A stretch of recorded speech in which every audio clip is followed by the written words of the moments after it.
이제 32장하고 이제 33장 부분인데요. 이 민수기 32장은 아직 이제 요단 서편 가나안 땅으로 진입하기 전이지만 아모리 족속과의 전쟁에서 획득했던 그 요단 동편 땅이죠. 그 땅에 대한 분배를 다루고 있습니다. 그러니까 땅이 없던 그들에게 처음으로 그들만의 땅이 주어지는 순간이죠. 자, 이제 세 지파의 요단 동편 땅 요구죠. 여기서는 사실 두 지파만 앞에 나와요. 문하세 반지파는 뒤에 숨은 것 같기도 하고 어쨌든 자 1절서부터 5절입니다. 한번 읽어볼까요? 르벤 자손과 갓 자손은 힘이 많은 가축들을 가졌더라. 그들이 아셀 땅과 빌라 땅을 보니 그것은 목축할 만한 땅이니라. 갓 자손과 르벤 자손이 와서 모세와 제사장 엘레살과 회중 지휘관들에게 말하여 이르되 아다롯과 디본과 야셀과 님라와 헤스본과 엘레엘레와 스마림과 느고와 부온 곧 여호와께서 이스라엘 회중 앞에서 서서 멸하신 땅은 목축할 만한 장소요 당신들의 종들에게 가축이 있나이다. 또 이르되 우리가 만일 당신에게 은혜를 입었으면 이 땅을 당신의 종들에게 그들의 소유로 주시고 우리에게 요단강을 건너지 않게 하소서. 자, 일단 여기서 보면 요단 동편을 자신들의 소유로 요구한 지파는 루벤 갓 지파죠. 자, 이들에게는 힘이 많은 가축대가 있었다라고 얘기하고 있죠. 그리고 이제 이들이 정복한 아모리 족속의 왕 시온과 오게 땅, 여기는 비옥해서 목축하기가 좋았기 때문입니다. 아모리 족속 시온이 다스리던 지역은 보통 이제 길라산지, 그러니까 모압의 땅 그 위쪽이죠. 그리고 이제 옥이 다스리던 지역은 이제 바산으로 나오는데, 이 바산은 지금의 이제 골란고원을 포함하는 넓은 지역. 지금은 이제 시리아하고 이제 국경으로 되어 있지만 시리아 쪽까지 포함하는 넓은 지역이에요. 그래서 이제 길르앗 산지는 요단 서편과 같이 실제로 가보면 그래요. 농경과 목축이 가능한 비옥한 땅이고, 바산은 그 골란고원도 그렇고 그쪽이 예전에 화산활동이 있었거든요. 그래서 현무암지대예요. 그러다 보니까 현무암지대가 대부분 이제 목초지가 발달해요. 제주도도 그렇잖아요. 좀 고원지대고, 그러니까 목초지가 있고 과수원이 또 많습니다. 그러니까 그들에겐 충분히 매혹적인 땅이었잖아요. 지금 40년 동안 어디만 다녔습니까? 광야만 다녔잖아요. 기껏 녹초지를 봤자 오아시스 있는 그 정도였으니까 충분히 매혹적인 땅이었음이 분명하죠. 그 땅은 과연 젖과 꿀이 흐르는 땅이고, 하나님께서 아모리 족속으로부터 주신 땅이니까 약속의 땅인 것이죠. 근데 문제가 있어요. 그것은 아직 가나안 땅을 정복하기 전이었고, 그런데다 그들이 모세에게 뭐라고 그랬냐면, 우리가 만일 당신에게 은혜를 입었으면 이 땅을 당신의 종들에게 그들의 소유로 주시고 우리에게 요단강을 건너지 않게 하소서. 여기서 이렇게 걸린 거죠. 우리에게 요단강을 건너지 않게 하소서. 자, 이 말에 모세가 어떻게 반응했을까요? 모세가 거절할 수밖에 없죠. 6절부터 15절인데 읽어보겠습니다. 모세가 갓 자손과 루벤 자손에게 이르되 너희 형제들은 싸우러 가거늘 너희는 여기 앉아 있고자 하느냐? 너희가 어찌하여 이스라엘 자손에게 낙심하게 하여서 여호와께서 그들에게 주신 땅으로 건너갈 수 없게 하려 하느냐? 너희 조상들도 내가 가데스 바네아에서 그 땅을 보라고 보냈을 때 그리하였었나니 그들이 에스골 골짜기에 올라가서 그 땅을 보고 이스라엘 자손을 낙심하게 하여서 여호와께서 그들에게 주신 땅으로 갈 수 없게 하셨느니라. 그때 여호와께서 진노하사 맹사에 이르시되 애굽에서 나온 자들이 20세 이상으로는 한 사람도 내가 아브라함과 이삭과 야곱에게 맹세한 땅을 결코 보지 못하리니 이는 그들이 나를 온전히 따르지 아니하였음이니라. 그러나 그낫 사람 여분네 아들 갈렙과 눈의 아들 여호수아는 여호와를 온전히 따랐느니라 하시고, 여호와께서 이스라엘에게 진노하사 그들에게 40년 동안 광야에 방랑하게 하셨으므로 여호와의 목전에 악을 행한 이 그 세대가 마침내는 다 끊어졌느니라. 보라, 너희는 너희의 조상의 대를 이어 일어난 죄인의 무리로서 이스라엘을 향하신 여호와의 노를 더욱 심하게 하는도다. 너희가 만일 돌이켜 여호와를 떠나면 여호와께서 다시 이 백성을 광야에 버리시리니 그리하면 너희가 이 모든 백성을 멸망시키리라. 자, 이 지도를 한번 보세요. 자, 지도를 보면 이제 여기 좀 파란 부분이 이제 갈릴리 호수 위쪽에 바산 옆에 그래서 쭉 요단강이 있고 사해가 있죠. 그러니까 요게 이제 요단이죠. 요단강, 요단 골짜기. 요단 동편. 그러니까 오른쪽이죠. 위에 바산. 그러니까 골란고원을 포함한 그치요. 그리고 밑에가 길라. 그리고 더 내려가서 여기 아르논강이라고 써 있죠. 사해 쪽에 보면 아르논강. 그게 이제 보통 전통적으로 모압과의 경계인데, 근데 모압이 강성해지면 위쪽으로 올라오죠. 네, 그렇게 됐습니다. 이 지역이에요. 그러니까 길르앗과 바산 지역을 아모리 족속으로부터 빼앗았고 그 땅을 지금 이 세 지파가 자기들의 땅으로 달라고 이제 요청을 한 거죠. 자, 옆에 사진을 보면 길르앗 산지가 있죠. 아, 목초지 참 좋죠. 저 푸른 초원이죠. 자, 우리 밑에가 이제 바산 중에서 골란고 멀리 눈 덮인 산이 보이죠. 헬몬산입니다. 이게 2월, 3월 사진이에요. 이렇게 눈이 이거 밑에는 비가 오니까 파릇파릇. 아주 여기 과수원 보이죠? 여기 가면 여긴 잘 안 보이지만 예, 소들도 참 많고요, 말도 많고요. 그래서 이스라엘의 횡성이라고 하는 곳입니다. 소고기가 맛있어요. 자, 모세는 이들의 요청에 대해서 강한 거부감을 드러냅니다. 그 이유는 그들이 그 땅을 소유로 요구하면서 우리에게 요단강을 건너지 않게 하소서라고 한 까닭이죠. 모세는 이들의 요청을 과거 시내 광야에 있었던 반역, 곧 가나안 정탐 후에 약속의 땅에 대한 부정적인 보고로 인해서 백성들을 낙심하게 하고 하나님의 진노를 샀던 일에 비유합니다. 즉 이들의 요청을 동족을 배신하는 것. 왜 너희 부모의 그 짓을 그대로 하느냐는 것이죠. 그렇게 이제 동족을 배신하는 것이고 또 약속의 땅을 차지하는 하나님의 명령에 반역하는 행위로 그렇게 여긴 것이죠. 또한 12지파 중에서 2지파 이탈은 상당한 군사력의 손실이잖아요. 그리고 무엇보다 지금 어떻습니까? 하나 되어서 지금 진군해야 되는데 이런 상황이 되면 어떻습니까? 이건 안 되잖아요. 그러니까 군대 화합과 사기 아주 치명적이기 때문이죠. 그러니까 이리저리 봐도 이거는 뭐 거부할 수밖에 없어요. 그러므로 모세는 루벤과 갓지파에게 너희가 하나님의 진노를 사기 위해서 모든 백성을 멸망시키려는 행위라고 하면서 분노하면서 강하게 거부합니다. 그러자 이제 루벤 갓지파가 이제 역제안을 하고 이제 합의가 이루어지게 되는데 이제 16절부터 32절이에요. 그 중에서 16절 19절을 보겠습니다. 그들이 모세에게 가까이 나와 이르되 우리가 우리를 짓고 우리 어린아이들을 위하여 성읍을 건축하고 이 땅에 원주민이 있으므로 우리 어린아이들을 그 견고한 성읍에 거주하게 한 후에 우리는 무장하고 이스라엘 자손을 그곳으로 인도하기까지 그들의 앞에서 가고 이스라엘 자손이 각기 기업을 받기까지 우리 집으로 돌아오지 아니하게 싸우며 우리는 요단 이쪽 곧 동쪽에서 기업을 받아 싸우니 그들과 함께 요단 저쪽에서는 기업을 받지 아니하겠나이다. 자, 모세가 이제 워낙 강하게 거부하고 경고까지 하니까 루벤과 갓지파가 역제안을 하는 거예요. 우리가 여기다가 우리 가축을 위해서 우리를 짓고 우리 어린아이들을 위해서 성읍을 건축하고 또 이 땅에 원주민이 있기 때문에 우리 아이들을 그냥 놔둘 수 없기 때문에 견고한 성읍에다 거주하게 한 다음에 우리가 무장하고 동족과 함께 요단 서편 가나안 땅 원정길에 참여할 뿐만 아니라 우리가 맨 앞에 서겠나이다 라는 제안이에요.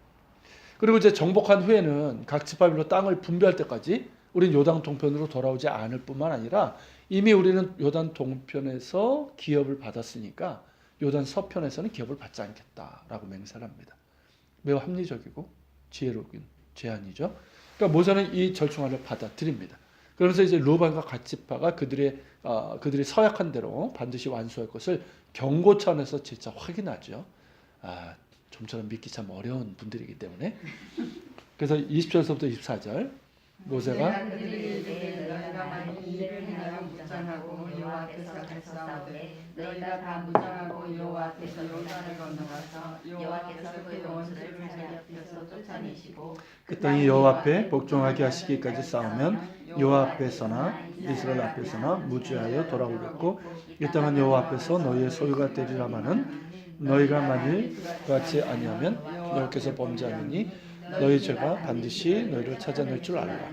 너희는 어린아이들을 위하여 성읍을 건축하고 양을 위하여 우리를 지어라. 그리하고 너희의 입이 말한 대로 행하라. 자, 그들이 요단 동편 땅을 기업으로 받을 수 있는 조건은 그들이 서약한 대로 하는 거예요. 그러면 그들은 하나님 앞에서나 이스라엘 자손 앞에서 무죄하여 돌아오겠고 그 땅을 그들의 소유가 될 것이나 그 땅은 서약을 지키지 않으면 하나님께 범죄함이 되어서 그들의 죄가 그들에게 돌아가게 될 것이죠. 즉 이스라엘과 하나님께 대한 반역의 대가를 치러야 한다는 거죠. 그들의 요구에 대한 허락이지만 어떻습니까? 엄중한 경고죠. 자, 그러자 이제 갓지파 루벤 자손이 대답하죠. 25절, 27절. 갓 자손과 루벤 자손이 모세에게 대답하여 이르되 주의 종들인 우리는 우리의 종대로 행할 것이라. 우리의 어린아이와 아내와 양떼와 모든 가축은 이곳. 네.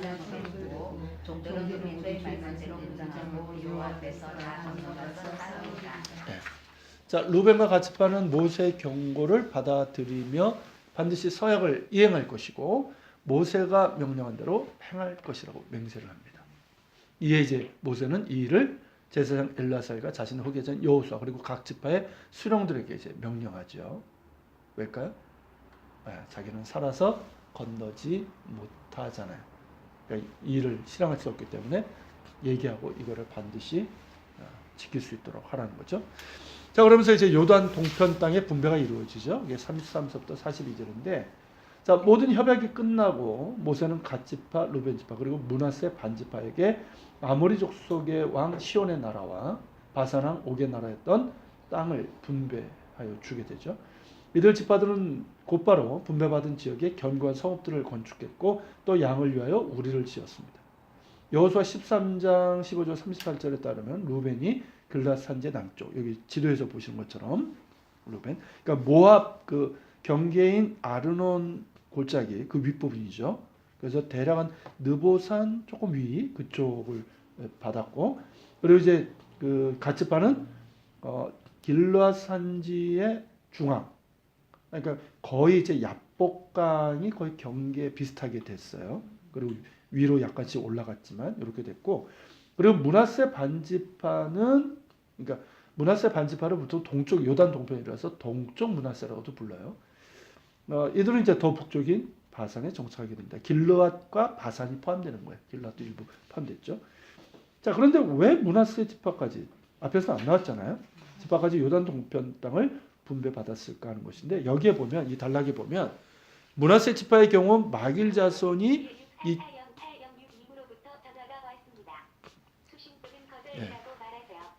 길랏 라못을 쳐서 빼앗고, 자, 다시 보면요. 자, 므낫세 지파의 경우 마길 자손은 이 길랏 라못으로 되어 있고요. 길랏 라못 어디인지 한번 보세요. 여기 저 동쪽 므낫세 영토의 아래쪽에 보면 길랏 라못 보이십니까? 에드레이하고 같이 있는, 그죠? 네. 고기를 쳐서 뺐었어요. 그러니까 땅이 이렇게 쫙 올라가 이런 형태가 되죠. 거기를 차지했어요. 그리고 이제 거기는 아모린들을 쫓아냈고, 야일 역시 그랬고, 노바는 그낫과 그 주변 마을을 정복하고 자기 이름을 붙여서 노바라고 했다라고 되어 있습니다. 그러니까 이를 통해서 추론할 수 있는 건 뭐냐면, 뭐 물론 이제 루벤과 갓지파가 므낫세파도 뭐 조금 있었는데 뭐 둘이 했다고 하지만 어쨌든 루벤과 갓지파의 경우는 이미 정복한 아모리 족속의 땅을 주로 받았다고 볼 수 있고요. 길랏 북쪽 일부와 바산 땅의 경우는 아직 아모리 족속들의 성읍이 있었고 므낫세 지파의 일부가 이 정복 전쟁에 참여한 것으로 볼 수가 있어요. 다 간 게 아니거든요, 일부가. 그래서 므낫세 지파의 동쪽 기업으로 분배받을 수 있었던 거예요. 그 공이 있기 때문에 그렇게 이제 생각할 수가 있는 거죠. 어쨌든 그렇게 해서 세 지파, 곧 루벤, 갓, 므낫세 반지파의 요단 동편 땅 분배, 그리고 정착 및 정복이 이루어지게 되고요. 이것은 이제 몇 가지 면에서 중요한 의미를 갖고 있습니다. 첫째는 이들 지파의 요구에 대해서 모세가 강한 거부감을 나타내는데, 그것은 모세의 오해일 수도 있지만 그들의 부모 세대인 출애굽 세대들의 전례가 있기 때문이죠. 그러나 이들 광야 세대들은 출애굽 세대들과 다름을 보여주고 있어요. 그들 부모의 전철을 밟지 않은 것이죠. 그 결과 그들은 요단 동편을 분배받아 성공적으로 정착했고 그들이 맹세한 대로 요단 서편의 가나안 땅 정복에 참여하게 됩니다. 두 번째는 요단 동편의 땅 분배와 정복과 정착의 과정은 앞으로 있을 요단 서편 가나안 땅의 정복 그리고 그 위에 분배 그리고 정착의 예행 연습이 된 거죠. 미리 한번 해본 거예요 여기서. 그렇죠? 그리고 세 번째는 요단 동편을 포함한 약속의 땅의 정복에 대해서 22절에 보면 그 땅이 여호와 앞에 복종하게 하시기까지 싸워야 함을 선행적으로 보여주고 있어요. 즉 이스라엘 백성이 정복할 가나안 땅에 대한 성격을 규정해주고 있는데 자, 그 땅의 진정한 주인은 하나님이시죠. 그리고 이스라엘 백성은 그 땅이 하나님 앞에 복종하게 하시기까지 하나님께 순종하여 싸워야 할 것이고 나아가 그 땅에서 오직 살아계신 한 분 야훼 하나님만을 섬기며 순종하는 민족으로 살아갈 때에만 그 땅의 소유권을 유지할 수 있다라는 거예요. 그것을 보여주고 있고요. 그리고 마지막으로 이는 하나님의 책략이기도 합니다. 자, 이미 우리가 봤지만 요단 동편으로 오기까지 에돔이 굉장히 불안했었죠. 에돔을 안심시켰죠. 싸우지 않고 돌면서. 그리고 이제 모압도 그렇게 했는데 이 모압 얘네들은 믿질 못했죠. 그래가지고 이제 그 발람 저주 사역자 이 발람까지 고용해서 이스라엘 저주하려고 했지만 그 시도도 무산되었어요. 그러니까 가나안 정복 전쟁 중에 이들이 이스라엘 도발할 가능성은 사라졌어요. 자, 그리고 이스라엘 진행을 가로막았던 이 아모리 족속은 하나님을 대적한 것이기 때문에 하나님께서 친히 그들을 치셨고 그들의 땅은 세 지파에게 나누어져서 정착이 이루어지게 되죠. 따라서 후방의 위험 요인이 모두 사라진 거예요. 오히려 이제 후방, 요단 동편이죠. 후방이 안전해지면서 이스라엘 12지파의 모든 역량을 요단 서편 땅에 이 가나안 땅에 집중할 수 있게 된 거죠. 그러니까 세 지파가 요단 동편 땅을 분배받음으로써 나머지 지파들에게도 어떻습니까? 장차 자기들이 얻게 될 기업에 대한 눈에 보이는 증거고 소망이 된 거예요, 이게. 아, 우리도 저 땅을 받게 될 것이다. 어떻습니까?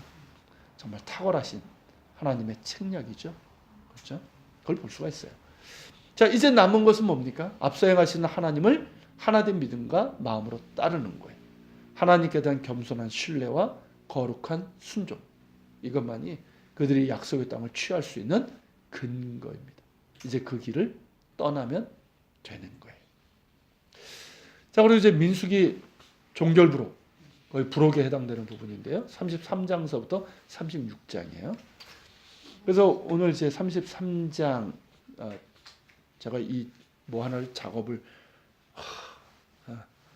하느라고 다는 못 넣고요. 일부만 좀 넣었는데 자, 애굽에서 모압까지의 여정만 오늘 보겠습니다. 1절서부터 49절이에요. 그중에서 1, 2절 보겠습니다. 모세와 아론의 인도로 대화를 갖추어 애굽을 떠난 이스라엘 자손들은 저물이라 모세가 여호와의 명령대로 그 도정을 따라 그들이 신앙적으로 들어가였으니 그들이 행렬한 노동이 이런. 자, 이제 떠나면 되죠. 요단 서편 가나안 땅에 진입하기 위한 최종 준비 작업을 해야 되는데 그 전에 이스라엘이 애굽에서부터 모압까지 거쳐온 이동 경로를 되짚어 보고 있어요. 이건 하나님의 명령에 따른 것으로 되어 있어요. 그렇다면 하나님께서 요단 동편 정복과 요단 서편 가나안 땅의 정복을 앞두고 들떠 있는 이스라엘 얼마나 들떠 있겠습니까? 그죠? 뭐 세상 다 가진 것 같죠? 그들에게 무엇을 원하신 걸까 하는 거죠. 잊지 말라는 거예요. 간단해. 잊지 말라. 기억하라는 거죠. 너희가 어떤 존재였고 어떤 상태였는지. 애굽의 노예였잖아요. 그리고 그들의 조상에게 하신 약속을 언약을 기억하셔서 그들을 애굽에서 구원하신 하나님을 잊지 말라. 그들을 어떻게 광야 길에서 인도하셨고 또한 그들이 어떻게 하나님께 반역적인 불순종을 했는지 그럼에도 그들을 참으시고 인도하셔서 마침내 가나안 땅을 목전에 둔 이곳 모압 땅까지 이끄셨는지를 기억하라는 것이고 잊지 말라는 거예요. 그러므로서 하나님 앞에 더욱 겸손한 신뢰와 거룩한 순종으로서 약속의 땅을 차지하라는 요구인 겁니다. 그들의 그들됨은 오직 하나님의 은혜인 것이고 지금 이후에도 그러죠. 이것을 잊지 말라는 거예요. 우리도 실제로 우리의 삶의 여정을 이렇게 기억하면 되게 장소와 연결되지 않습니까? 저희 같은 경우는 한국 그러다가 이스라엘 그러다가 이제 한국 이렇게 되는데 그러니까 그게 하나의 내가 있었던 곳이기도 하지만 사건이기도 하고 거기에 또 하나님의 은혜가 있잖아요. 그것을 기억하라. 잊지 말라는 거죠. 자, 여기 이제 장소도 굉장히 많이 나옵니다. 근데 이 많은 지명들이 오늘날 실제 장소로 연결지어서 이제 연구를 학자들이 막 하지만 이게 그렇게 쉬운 일은 아니에요. 많은 장소들이 인적이 드문 광야에 있어요. 그리고 거기는 사람이 살지 않는 곳도 있고, 기본적으로 광야니까 물이 좀 있어야 되잖아요. 없는 곳도 있고. 그러니까 역사의 모래바람 가운데 흩어지기도 했고, 성경에 또 단 한 차례만 등장하는 곳, 이런 곳은 참 파악하기가 쉽지 않아요. 다만 지금까지 연구된 지리학적인 정보를 토대로 살펴보면 다음과 같은데요. 아래 이거는 이제 그 한국 장로교총회 100주년 기념 표준주 민수기 거의 도표를 좀 있더라고요. 그리고 이제 GPS 성경 지명사전하고 몇 군데 자료를 포함해서 제가 재구성했는데 이거 하느라고 아주 네. 네. 이거 뭐 저를 위해서 한 거죠. 너무 이렇게 자세하게 가면 안 되는데 이렇게 자세하면 안 되는데 네. 자, 여기 보시면 일단 이제 첫 번째 간이 이제 절이에요. 절수고 그리고 이제 지명인데 지명의 이제 번호는 순서입니다. 그래서 꽤 많은 지명들이 나와요. 그리고 33장에 해당되는 구절을 여기다 넣었고요. 그리고 그 맨 우측에 관련된 성경 구절 그리고 지리학적인 정보를 넣었는데 일단 라암셋이죠. 자, 33장에 보면 3, 4절인데 그들이 첫째 달 15째 날에 라암셋을 떠났으니 곧 6월절 다음 날이라. 이스라엘 자손이 애굽 모든 사람의 목전에서 큰 권능으로 나왔으니 애굽인은 여호와께서 그들 중에 치신 그 모든 장자를 장사하신 때라. 여호와께서 그들의 신들에게도 벌을 주셨다. 이렇게 나오죠. 출애굽기 1장 11절을 보면 이 라암셋이 나오죠. 감독들을 그들 위해 세우고 그들에게 무거운 짐을 지워 거렵게 하여 그들에게 바로를 위하여 국고성 비돔과 라암셋을 건축하여. 그러니까 국고성이라고 했을 때는 이제 전쟁 무기, 식량 뭐 이런 것들을 이제 보물 이런 것들을 보관하는 이제 요새죠 성. 근데 이제 라메세스라고도 하고 이제 람세스라고도 하는데 오늘날의 피라메세라는 곳이에요. 여기가 어디냐면 나일강 하류의 그 삼각주 있잖아요, 델타. 그 삼각주 동북부에 있는 성읍이고 고센에서 보면 북쪽에 있습니다. 그리고 이제 비돔은 나일강에서 그 팀사우스 이게 약간 남동쪽으로 이렇게 가면 거기 지도도 있어요. 보시면 맨 끝에 보면 지도가 있는데 그거 보시면서 하면 괜찮으실 거예요. 네. 그 12페이지죠. 그거 한번 보시면서 보세요. 그 팀사우스 쪽으로 이제 가다 보면 그 비돔이라고 이렇게 표시되어 있죠.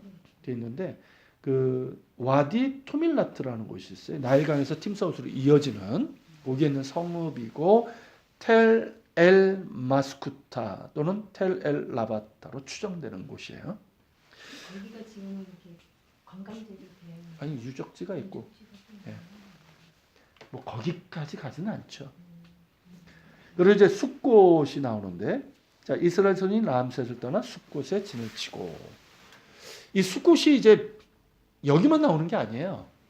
우리가 이미 야곱에게서 봤지만 야곱이 바단 아람에서 떠나가지고 그 형 에서와 화해하고 숫곳에 가서 거기에서 자기 장막을 짓고 양들을 위한 그죠?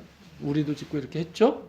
숫곳, 이 숫곳 이게 장막들, 천막들이라는 뜻이거든요. 그러니까 이제 그곳이 있고 출애굽했을 때 숫곳이 있어요. 이게 이제 혼동되면 안 돼요. 근데 이제 유대교 미드라시에서는 야곱이 가나안으로 돌아왔을 때 장막을 지은 요당도면의 숫곳으로 보는데 아니 세상에 이스라엘은 여기 있다가 거기까지 휙 날아갔습니까? 이건 불가능한 거예요. 이건 잘못된 것이고요. 미드라시니까 유대인들의 해석이니까 자기만의 해석이니까. 그래서 많은 학자들은 숫곳을 비돔으로 추정되는 텔엘 마스쿠타 또는 텔엘 라바타가 있는 와디 투밀라트로 보고 있어요. 그러니까 비돔하고 숫곳이 같은 요 라인에 있잖아요. 거기에 이제 와디가 있는 지역이에요. 그쪽으로 보고 있는 거예요. 지도에서 보시면 알겠죠.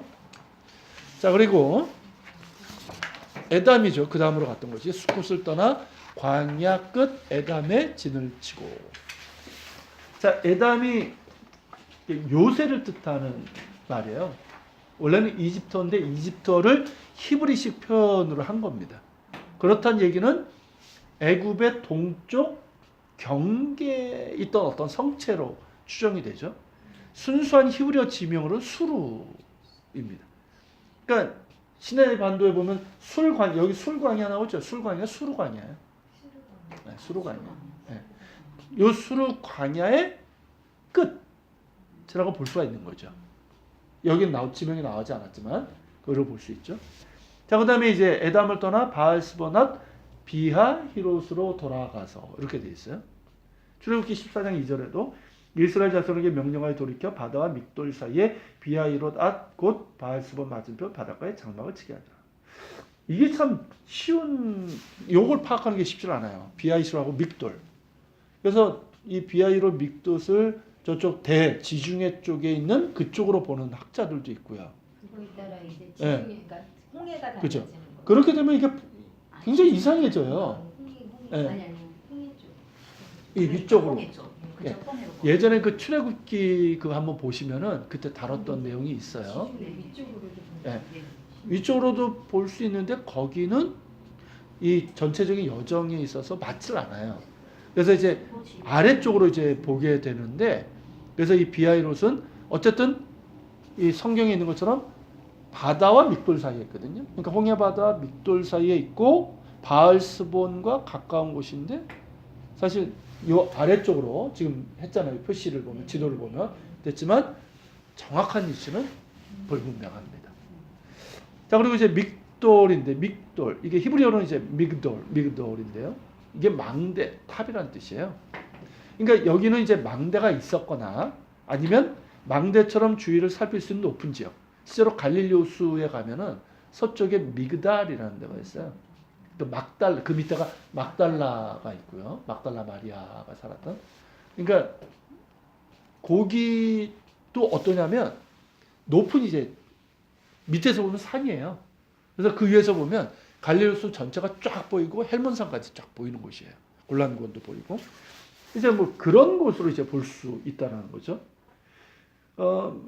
대체로 이제 그 학자들 가운데 많은 사람들이 이스라엘 백성이 건넌 홍해를 이제 빅토 호수로 보는 경우가 있거든요. 그렇다고 하면 빅토 호수 그 근처에 제벨 아카타, 제벨은 이제 산이라는 뜻이에요. 그러니까 아랍어인데 제벨 혹은 자발이라고도 하는데, 여기 그 아카타 산맥의 높은 지점이었을 것으로 보지만 정확한 위치는 불분명합니다. 좀 더 아래쪽으로도 볼 수 있거든요. 자, 그리고 이제 하이롯이 나오죠. 하이롯 앞을 떠나 광야를 바라보고. 하이롯은 비하히롯과 같은 곳으로 얘기를 해요. 그 다음에 이제 하이롯 앞을 떠나 광야를 바라보고 바다 가운데를 지나.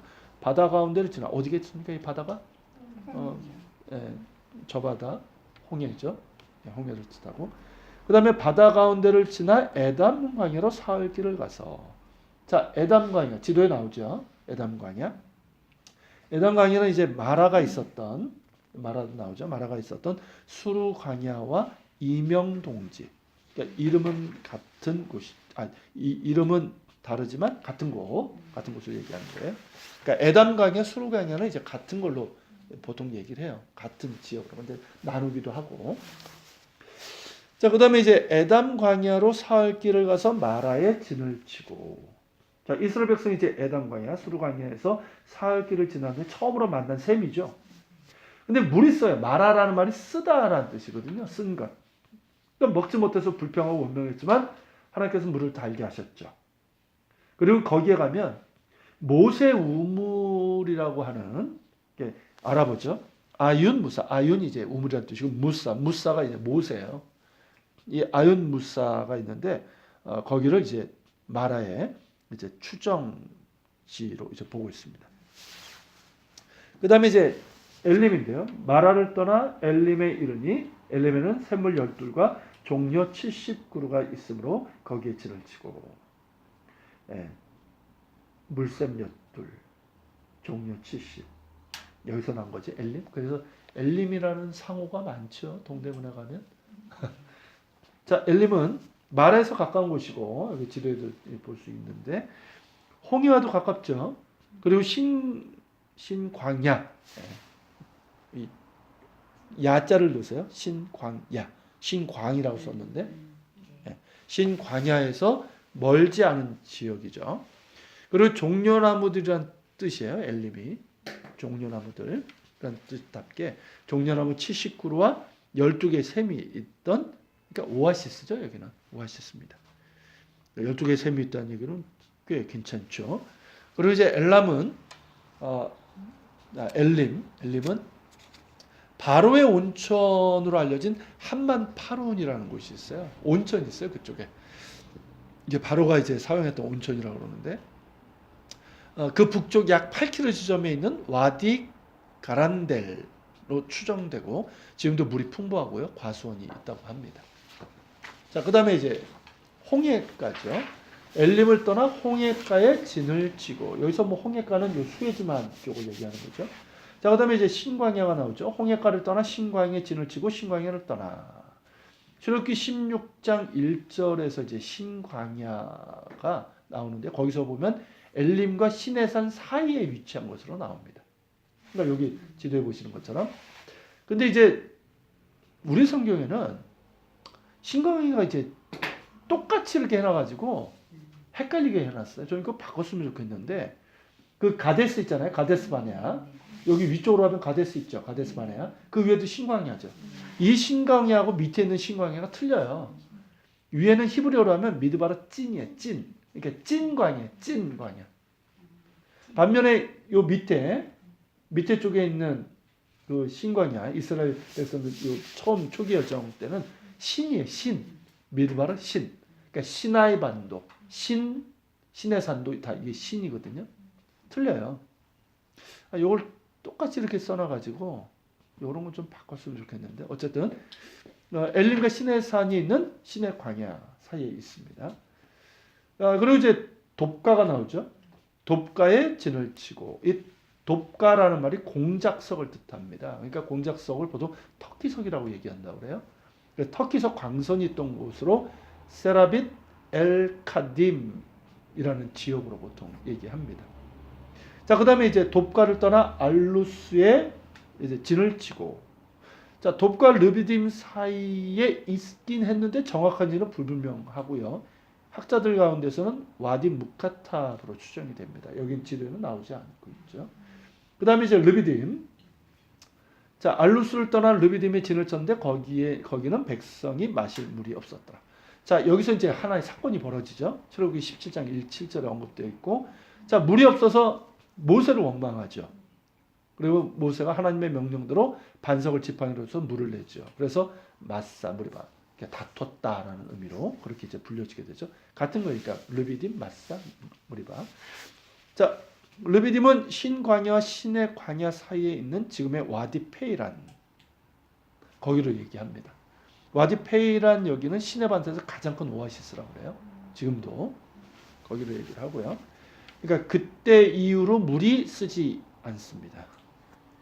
그리고 이제 르비딤을 떠나 시내 광야에 진을 치고, 그러니까 여기 시내 광야, 이거는 시내산이 있는 지역이죠. 그러니까 보통 이제 시내 광야를 요 시내산 주변을 얘기하는데, 그냥 우리가 통칭할 때는 시내 반도 전체를 그냥 시내 광야라고도 얘기를 해요. 통칭해서는 그냥 어쨌든 여기서는 시내산 주변이죠. 자, 시내산은 이제 전통적으로 이제 제벨 무사, 제벨 이제 산이고, 무사는 모세죠. 그러니까 모세의 산이라는 뜻이죠. 이 제벨 무사 동일시됩니다. 그러니까 호렙산으로도 돼 있죠. 자, 여기서 이제 진을 치고 모세가 시내산에서 율법을 받고 하나님과 언약을 맺고 성막을 지은 곳이죠. 자, 그러고 나서 이제 시내 광야를 떠나 기브롯 핫다아와에 진을 치고 이렇게 돼 있어요.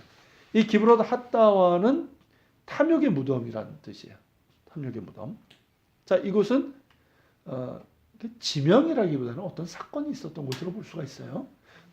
그래서 이곳에서 무슨 일이 있었냐면 이들이 이제 고기가 없다고 그랬죠. 고기도 우리가 못 먹고 뭐야 그 부추와 마늘 뭐 이런 거요. 예, 힘이 나게 하는 거죠. 그걸 원망했을 때 하나님께서 그들에게 질리도록 열전을 보내셨죠. 그러면서 이제 탐욕을 냈던 백성들을 치신 곳이에요. 그렇기 때문에 지명이라기보다는 그러한 사건이 있었던 곳. 그러니까 이제 정확한 위치를 파악하기는 불명하지만 루이스 엘 베리 버그어와 나와미스라는 두 곳의 추정지가 있습니다. 자, 그 다음에 보면 하세롯이죠. 하세롯. 자, 기브롯 핫다와를 떠나 하세롯에 진을 치고 아론과 미리암이 모세를 비방했다가 징벌을 받은 곳이고요. 여기는 시내산 북동쪽 약 35km쯤에 있는 아인 쿠드라. 여기 안 써 있는데 10번이 거길 얘기하는 것 같아요. 9번이 대략적으로 그 기브롯 핫다와를 얘기하는 것 같고요. 그걸 이제 쓰시면 좋겠고, 제가 좀 지도를 고쳐야 되겠네요. 번호를 맞추면 좀. 네, 이거 제가 만든 게 아니라서 제가 고쳐봐야죠 나중에. 어쨌든 거기다 쓰세요. 자, 그다음에 린마죠.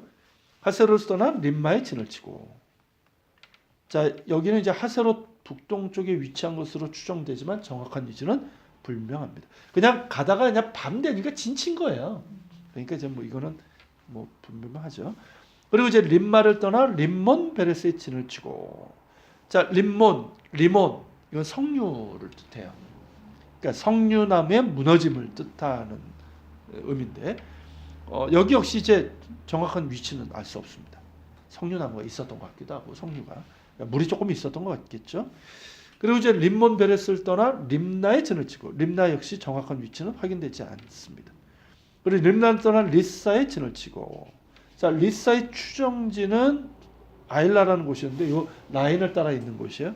북북서쪽으로 약 52km 떨어진 라사라는 곳. 발음이 비슷하죠? 근데 이제 분명하진 않습니다. 자, 그 다음이 이제 그엘라다. 처음 보는 지명들이 참 많죠. 네. 그엘라다. 리사를 따라 그엘라다에 진을 치고. 안 나오는 지문들. 그렇죠. 회중 모임을 뜻합니다. 우리말은 그엘라다는데 히브리어는 크엘라다, 케일라라는 말에서 나온 거예요. 케일라가 회중 모임이거든요. 그래서 이제 그 이름과 비슷한, 이게 아랍어인데 아랍어가 이제 어쨌든 히브리어하고 같은 셈족이잖아요. 그러니까 비슷한 발음이 있어요. 그래서 쿤틀랏이 케일라하고 비슷한 단어예요. 쿤틀랏 아즈룻로 추정이 되고요. 가데스 바네에서 남서쪽으로 약 60km 정도 떨어져 있습니다. 근데 여기는 이제 그 가사죠. 가자에서 가데스 바네아를 거쳐서 아카바만 요 엘랏.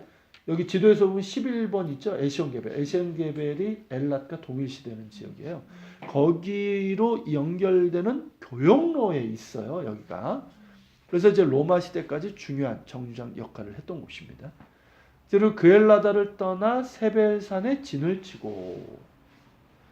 이게 세벨산은 아름다운 산이라는 뜻인데 하르세펠. 근데 성경에는 딱 한 번 기록되어 있어요. 정확한 위치는 불명합니다. 산이 한두 개야죠. 자, 그리고 이제 세벨산을 떠나 하라다에 진을 치고. 하라다 역시 여기에만 기록돼서 정확한 위치는 알 수 없습니다. 하라다를 떠나 마켈롯에 진을 치고. 마켈롯인데 이것도 역시 이제 케일라라는 말과 연결이 돼요. 그래서 이 그엘라다하고 이제 같기 때문에 뜻이 같아서 쿤틀라트 아즈루드로 추정되기도 합니다. 그렇다고 한다면 이렇게 갔다가 다시 왔거나 뭐 어쨌든 그 지역으로 볼 수 있어요. 그 근처. 어쨌든 정확한 위치는 우리가 알 수 없고요. 자, 마케솔을 떠나 다핫에 진을 치고. 마켈롯과 데라 사이에 있었지만 정확한지는 알 수 없고요. 그 다음에 이제 다핫을 떠나 데라에 진을 치고. 데라 역시 정확한 위치는 확인되지 않았습니다. 데라를 떠나 밑가에 진을 치고. 밑가 역시 위치가 확인되지 않았고요. 밑가를 떠나 하스모나에 진을 치고. 하스모나라는 말은 이제 비옥한 땅을 뜻하는데 가데스바네아 북서쪽에 있는 엘 하심에 있는 퀘세이메로 추정되기도 하고요. 네게부에는 헤스본으로 추정되기도 하나 정확한 위치는 알 수 없습니다. 어쨌든 이렇게 가다가 위쪽으로 꺾잖아요. 이렇게 가데스바네아 쪽으로. 그쪽 어디쯤으로 이제 보게 되는 거죠. 그리고 이제 하스몬을 떠난 모세롯의 진을 치고, 이 모세롯은 모세라와 동일시 되는데요. 글자를 보면 모세하고는 상관이 없습니다. 다른 철자예요. 여기서 이제 아론이 죽어서 장사되고 엘르아살이 제사장을 승계한 곳이에요. 따라서 호르산 부근으로 추정되지만 정확한 위치는 확인되지 않고 있습니다. 그 다음에 이제 모세를 떠나 부에야아간으로 간에 진을 쳤다고 되어 있는데, 예, 여기 이제 여기는 그 부에롯 부네야아간 그러니까 같은 곳이에요. 네, 같은 곳으로. 에돔의 경계 가까이 있었던 곳으로 보이고요. 역대상 1장 42절에 보면 비레인이라는 곳이 있는데 거기로 추정되기도 하지만 정확하지는 않습니다. 그리고 이제 부네야아간을 떠나 호라깃갓에 진을 치고, 발음도 어렵습니다. 여기는 이제 학자들에 따라서는 지금의 와디 갓다겟이라는 곳이 있대요. 거기로 추정되지만 정확하지 않습니다. 그리고 홀라깃갓을 떠나 욥바다에 진을 치고, 성경에 이제 욥바다, 이게 정확한 말은 요트바타인데요. 여기가 이제 물 흐르는 시내가 많은 곳으로 기록되어 있어요. 그래서 학자들은 이제 와디 가헤드 또는 타바 두 곳으로 추정지가 있는데, 타바라는 곳은 지금 이스라엘에 이렇게 가면 그 요트바타라는 키부츠가 있고요. 그 근처 어디가 있어요. 근데 조금 거기는 안 맞아요. 이 경로상으로 보면. 그래서 오히려 그 와디 가헤드가 맞지 않나 그런 생각을 하고요. 뭐 저도 뭐 잘 모르고 어쨌든 학자들은 두 곳으로 추정을 하고 있습니다. 그 다음에 이제 욥바다를 떠나 아브로나에 진을 치고, 아브로나라는 말이 통로를 뜻해요. 근데 여기는 이제 욥바다와 에시온게벨의 추정지인 텔렐 켈레이페 그 사이에 있는 아인 데피예로 추정이 됩니다. 여기는 이제 아카바만이 어딘지 아시겠죠? 여기. 그러니까 홍해가 이렇게 갈라지잖아요. 수에즈만 아카바만인데, 이 아카바만에서 북서쪽으로 약 15km 정도 떨어진 곳. 근데 지금은 우물을 찾을 수 없다고 합니다. 아인이라는 말이 우물이라는 의미가 있거든요. 어쨌든 그렇고요. 그 다음에 아브로나를 떠나 에시온게벨에 진을 치고, 에시온게벨은 이제 알 수가 있는 곳이죠. 자, 에시온게벨에 진을 치고, 에시온게벨은 이스라엘 백성이 아라바를 지나 모압 광야로 갈 때 지나간 곳으로 엘락과 같이 언급된 곳입니다. 그러니까 에시온게벨은 두 번 이렇게 거쳤던 곳으로 볼 수가 있어요. 그러니까 조금 이게 복잡해요. 이게 갔다가 온 건지 왔다 갔다 한 건지. 그게 이제 신광야에서 그 바람광야에서 40년 돌다가 다시 뭐 그렇게 볼 수도 있고요. 보니까 어쨌든 다시 왜냐하면 이게 올라가려고 아무튼 그거를 그냥 다 조금 대체적으로 어때 뭐 우리가 지도로 보면 이렇게 볼 수 있다는 거예요. 자, 어쨌든 이 에시온게벨은 이스라엘 백성이 아라바를 지나서 모압 광야길로 갈 때 지나간 곳으로 엘랏과 같이 언급된 거. 그래서 엘랏과 같은 곳으로 보기도 하고요. 조금 떨어진 걸로 보기도 하고 그렇습니다. 엘랏이 지금의 이스라엘 최남단 에일랏이에요. 자, 여기는 이제 지도에서 보시는 것처럼 홍해길과 왕해대로 요단 동편이죠. 그 길과 연결해주는 주요 교통 요충지입니다. 처음에 이제 에돔의 땅이었지만 다윗 왕 때 이제 정복하고 솔로몬 때 여기에 항구를 건설하죠. 에시온게벨. 그래서 그 두로 왕이 도움을 받아가지고 이제 배를 만들고 뭐 이런 걸 하잖아요. 그리고 이제 북쪽 25km 지점에 팀나라는 곳이 있는데 거기 구리강산이 있습니다. 거기 팀나 공원이 있어요. 그리고 이제 텔 엘 켈레이페가 오타 있습니다. 텔레이페가 그 추정지고, 엘랏 성경에 보면 엘롯으로도 나와요. 엘랏이 여기 같은 곳으로 이제 대충 대개들 그렇게 봅니다. 그 다음에 이제 에시온게벨을 떠나 신광야 곧 가데스에 진을 치고, 그러니까 처음에는 에시온게벨 거기까지는 안 간 것 같아요. 그 근처까지 갔다가 이렇게 간 것이 아닐까 생각이 들어요. 자, 이 가데스는 가데스 바네아라고도 얘기를 합니다. 네, 가데스 바네아. 지도에서 보이죠? 12번. 자, 이 가데스가 있는 신광야, 아까 얘기했지만 미드바라 찐이죠. 찐광야. 여기는 이제 가나안 땅의 남쪽 경계예요. 그리고 에돔의 경계선과 닿는 곳입니다. 이 신광야가 그래요. 신광야가 이 가데스 광야에서부터 신광야 보이시죠? 이렇게 해서 에돔 이렇게 돼 있는 거예요. 이렇게 연결되어 있는 거예요.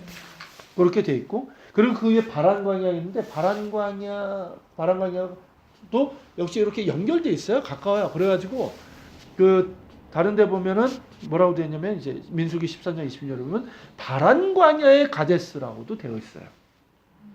뭔 얘기인지 아시겠죠? 예. 그러니까 찐 광야가 있고 그 위에 바란 광야. 뭐 명확하게 구분되는 건 아니에요. 그렇게 되어 있습니다. 그리고 이제 가데스, 케데스인데 케데스, 카도시에서 나온 말이에요. 케데스, 카도시. 카도시가 뭡니까? 거룩, 신성, 구별 이런 뜻이죠. 그러니까 이스라엘 백성이 광야에서 가장 오랫동안 머물렀던 곳이죠. 그리고 가나안 정탐과 보고가 있었던 곳이고 또 미리암이 여기서 죽죠. 많은 일들이 있었죠 여기서. 그리고 이것은 물이 많은 곳이고 그래서 여기 보면 대표적인 셈이 있어요. 아인 쿠데이라트, 아인입니다. 어인이 아니고 아인 케세메, 아인 카데이스 등의 셈이 있고요. 그 중에 가장 큰 셈이 아인 쿠데이라트인데 그 부근에 이스라엘 백성이 충분히 머물 수 있는 반야 평원이 있다고 합니다. 지금도 저쪽에 그 사진으로만 봤는데 뭐 이렇게 오아시스 갖고 이렇게 밭으로 경작되고 있는 지역들이 있어요. 자, 그다음에 이제 호르산이죠. 자, 요거는 같이 읽어볼까요? 가데스를 떠나 에돔 땅 변경에 호르산에 진을 쳤더라. 이제 40년째 5월 초하루에 제사장 아론이 여호와의 명령으로 호르산에 올라가 거기서 죽었으니 아론이 호르산에서 죽었던 때의 나이는 123세였더라. 가나안 땅 남방에 살고 있는 가나안 사람 아랏 왕은 이스라엘 자손이 온다는 소식을 들었더라. 자, 이 호르산은 민수기 20장 22절에 보면 에돔 땅 변경에 있는 걸로 나옵니다. 아론이 죽어서 장사된 곳이죠. 자, 호르산의 추정지인데요. 두 곳을 얘기를 해요. 가데스 바네아 남동쪽으로 24km 떨어진 마두라산. 한번 요거 민수기 할 때 공부했어요. 그 사진 한번 보시고요. 그때. 여기 하나하고 마두라산하고 요건 지금의 이스라엘 영토에 있습니다. 그리고 지금의 요르단 페트라 근처에 있는 자발 하룬이라는 데 있어요. 자발 하룬. 자발은 이제 산이라는 뜻이고 하룬이 아론을 얘기하는 아랍어예요. 자, 사실 여정상으로 보면은 마두라산이 맞아요. 그런데 전통적으로는 요르단 페트라 근처에 있는 이 자발 하룬을 호르산으로 많은 사람들이. 왜냐하면 요세푸스 때문이에요. 요세푸스가 페트라 근처에 있는 산들 중에 하나가 호르산이라고 했고요. 그러면서 주 1세기부터 그 산을 아론의 산이라는 뜻의 자발 하룬이라고 부르기 시작했어요. 그리고 실제로 정상에 보면은 그 무덤이 발굴이 됐어요. 이것저것. 그게 진짜 아론의 무덤인지 모르겠지만 어쨌든 발견됐고 이게 이제 로마 시대 때 유스티니아누스 황제 때 세워진 교회터예요. 거기서 발견됐고 나중에 이슬람 사원이 거기 지어지고 지금은 이렇게 조그맣게 돼가지고 허연 이렇게 돔으로 이렇게 되어 있습니다. 거기고요. 자, 그다음에 이제 살모나죠. 그들이 호르산을 떠나 이제 살모사가 아니고 살모나에 진을 치고. 자, 학자에 따라 두어 곳의 추정지가 있지만 정확한지는 알기 어렵고요. 그리고 이제 살모나를 떠나 분원에 진을 치고. 자, 분원은 여긴 안 나왔는데요. 아니 그쪽은 아니고요. 여기 보면 아라바 틈새 계곡 거기 써 있죠. 틈새 고쯤 되는 지역이에요. 그러니까 거기가 이제 그 에돔 산지가 굉장히 높고 가파른데 거기에 골짜기가 하나 있어요. 그러니까 분원 골짜기라고 그래요. 거기를 와디 푸논.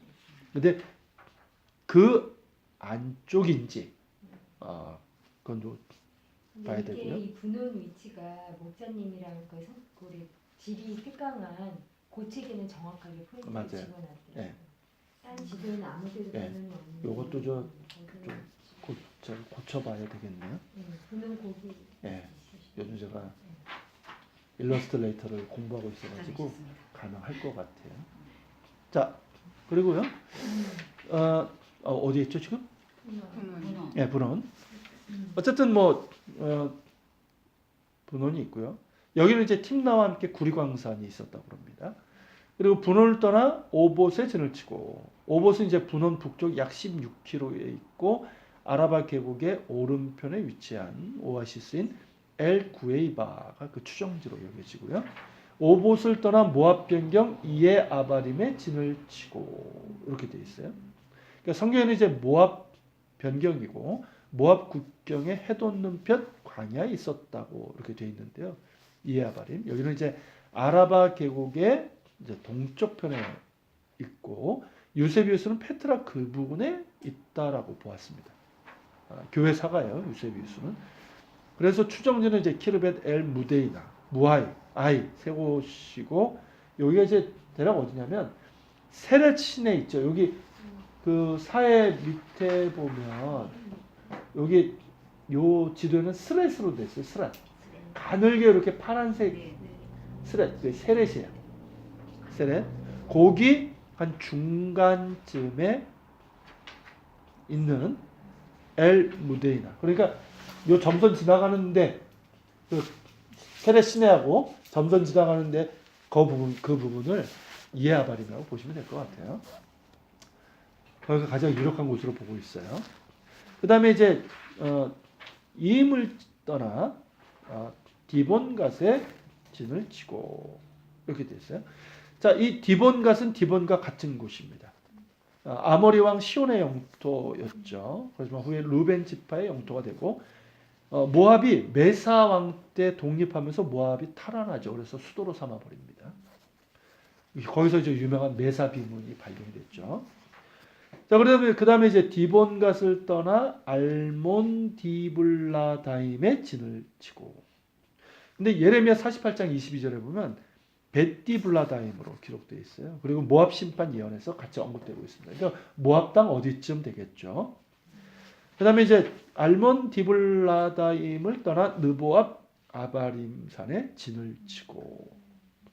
자, 신명기 32장 49절에 보면 모세가 죽음을 맞이한 산으로요. 아바림 산과 느보산을 함께 언급하고 있습니다. 그러니까 이 두 산이 이렇게 맞붙어 있는 산이에요. 실제로.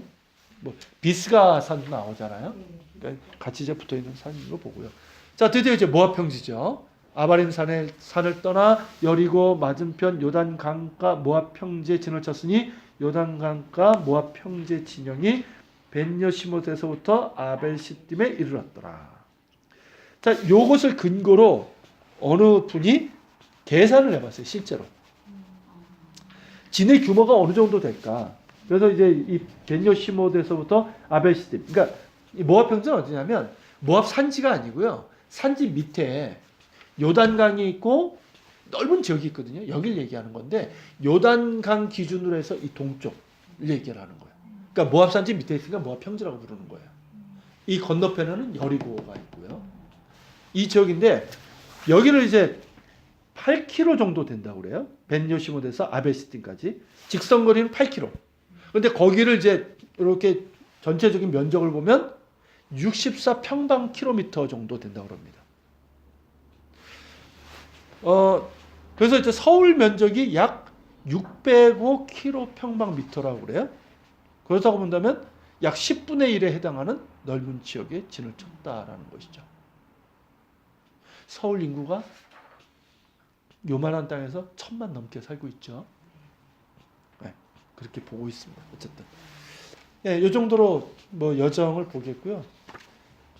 제가 다음 주에 조금 요 보완할 부분들을 보완해서 좀 다시 드리도록 할게요. 요 부분만.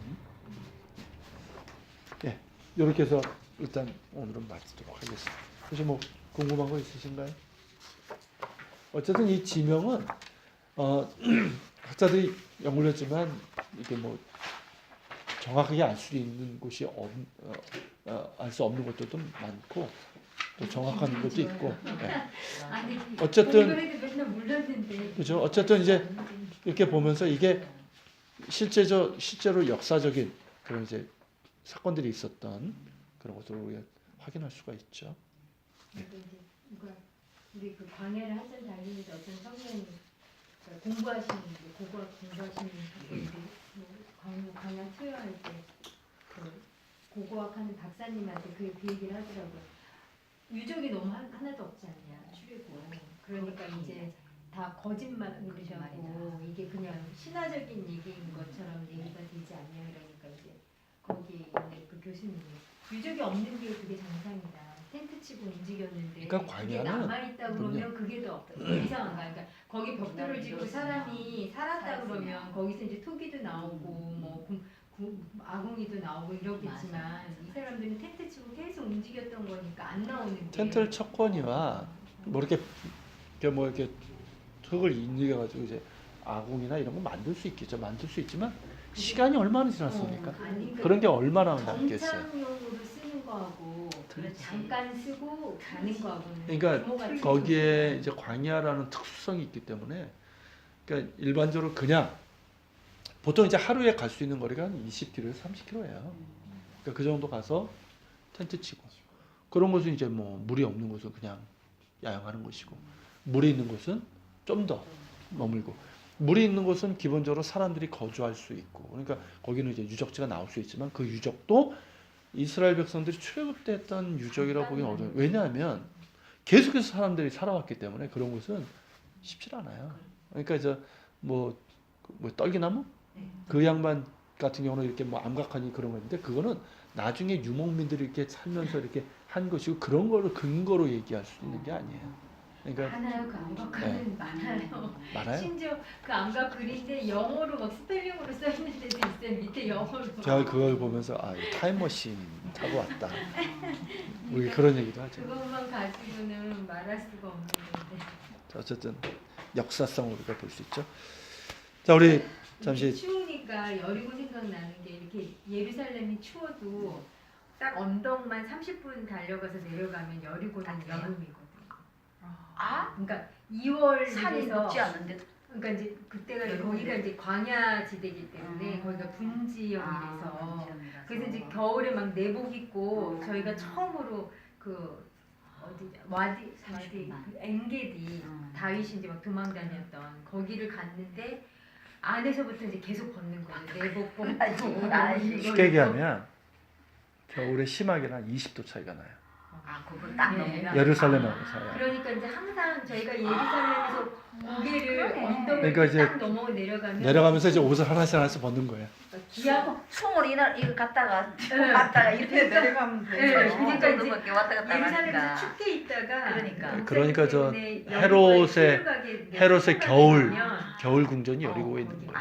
그러면 추우니까. 너무 따뜻하니 막 이렇게 뭐 사우나 가서 한참 이렇게 있는 들어가 것처럼. 있었던 느낌이 들 정도로. 그러니까 쉽게 얘기하면 지금 30분 달리고 싶네요.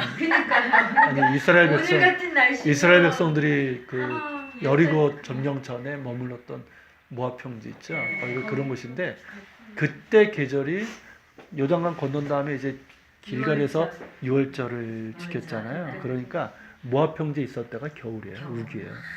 그러니까 추운 때 고기 딱 춥지 않은 그 지역에 여름이 힘들지 그때는 참 고기는 비도 많이 안 오고 딱 좋죠.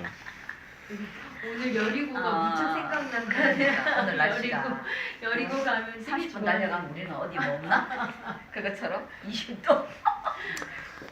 한 시간쯤 비행기 타고 날아가는 기압이 제주도입니다. 기압이 너무 차이가 나니까 머리가 조금 띵하기는 해요. 자, 온도 차이도 기도합시다.